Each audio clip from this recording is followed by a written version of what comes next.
গ্রাম অঞ্চলে যতগুলো আছে অধিকাংশ শালার পুতরা হয় ঘুষখোর, না হলে সুদখোর, না হলে বন্ড, না হলে বাটপার।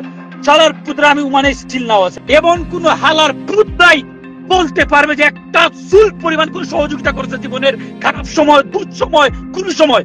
একটা মাদার চুদ নাই, একটা মাদার চুদ বুঝেন, একটা শালার পুত নাই জীবনে একটা দিন চুল পরিমাণ ওমানে প্রতারণার এক ভয়ঙ্কর চরিত্র মুসা আহমেদ। আবেগ আর সহানুভূতির মুখোশ পরে ঠকবাজির সাম্রাজ্য গড়ে তোলা এই প্রতারকের বিরুদ্ধে আইনি প্রক্রিয়া শুরু হয়েছে। সর্বশেষ তথ্য অনুযায়ী ওমানের বিভিন্ন কোর্টে তার বিরুদ্ধে চলছে প্রায় 30টি মামলা। অভিযোগের তালিকায় আছে প্রতারণা, অর্থ আত্মসাৎ, এমনকি মানব পাচারের মতো গুরুতর অপরাধও।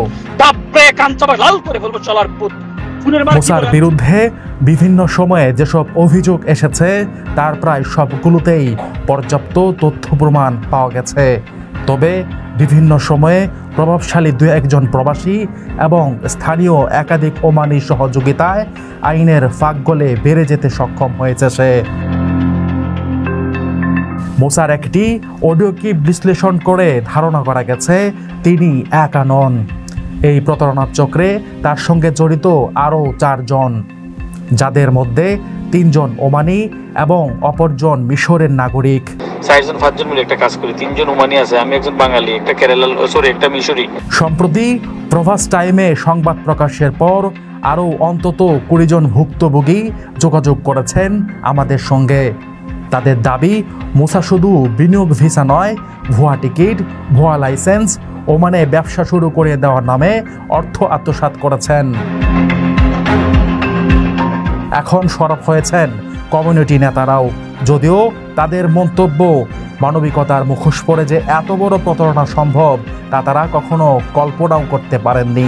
ওমান নামে ফেসবুক পেজে মানবিক কাজের ভিডিও দেখিয়ে মানুষকে কাছে টানেন। সেই আবেগ আর সহানুভূতি তার মূল অস্ত্র। কিন্তু এখন সেই ভিডিওর আড়ালে উঠে এসেছে ভয়ঙ্কর সব বাস্তবতা।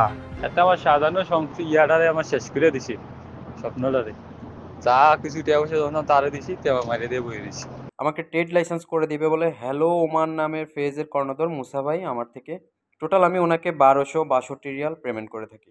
ও মারাত্মক লেভেলের চালাক, বুঝছেন, বাটপারে প্রো ম্যাক্সও, বুঝছেন।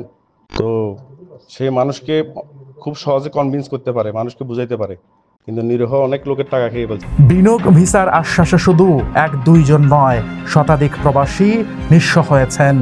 কেউ দিয়েছেন 400 রিয়াল, কেউ 1500, কেউ 2000 রিয়াল পর্যন্ত, ফিরে পাননি কিছুই। আমি তাকে ইনভেস্টর ভিসার জন্য মাজনি সহ টার্কিশ সহ টোটাল 1140 রিয়াল দিয়েছি। বাটপারে মিষ্টি মিষ্টি কথা কয়, কষ্ট কথা কয়, টাকা পয়সা নেয়, নিয়ে এসে শেষ, এরপরে মানুষের কান ধরে ঘুরা। ওমানে ব্যবসা করবো বলে একটা লাইসেন্স এবং 2টা মাজনি করার প্ল্যান করি। সেক্ষেত্রে আমরা মুসার সাথে যোগাযোগ করি, মুসা আমাদেরকে বলে সে করে দিতে পারবে। সেক্ষেত্রে আমরা 1100 রিয়ালের অধিক তাকে পেমেন্ট করি। 1262 রিয়াল আমি এবং আমার শেয়ার পার্টনার আমাদের থেকে 1262 রিয়াল নিল দীর্ঘ প্রায় আজকে 1.5 বছর। সংবাদ ও ভুক্তভোগীদের বক্তব্যের পর প্রতিনিয়ত আসছে নতুন নতুন তথ্য। কেউ ফোন করে জানাচ্ছেন, কেউ ভিডিও পাঠাচ্ছেন, কেউ আবার নিজেদের লেনদেনের রসিদ জমা দিচ্ছেন প্রভাস টাইমের কাছে।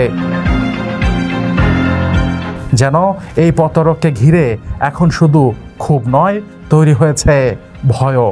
এমন কোন হালার পুতরাই বলতে পারবে যে একটা চুল পরিমাণ কোন সহযোগিতা করেছে জীবনের খারাপ সময়, দুঃসময়, কোন সময়। একটা মাদার চুদ নাই, একটা মাদার চুদ বুঝেন, একটা শালার পুত নাই জীবনে একটা দিন। ওমানের সেরা রেট দিচ্ছে বাংলাদেশি প্রতিষ্ঠান গালফ এক্সচেঞ্জ। প্রিয়জনকে টাকা পাঠাতে আজই আসুন আমাদের যে কোনো ব্রাঞ্চে অথবা কল করুন স্ক্রিনে দেয়া নাম্বারে। গালফ এক্সচেঞ্জ, বাংলাদেশিদের প্রিয় এক্সচেঞ্জ।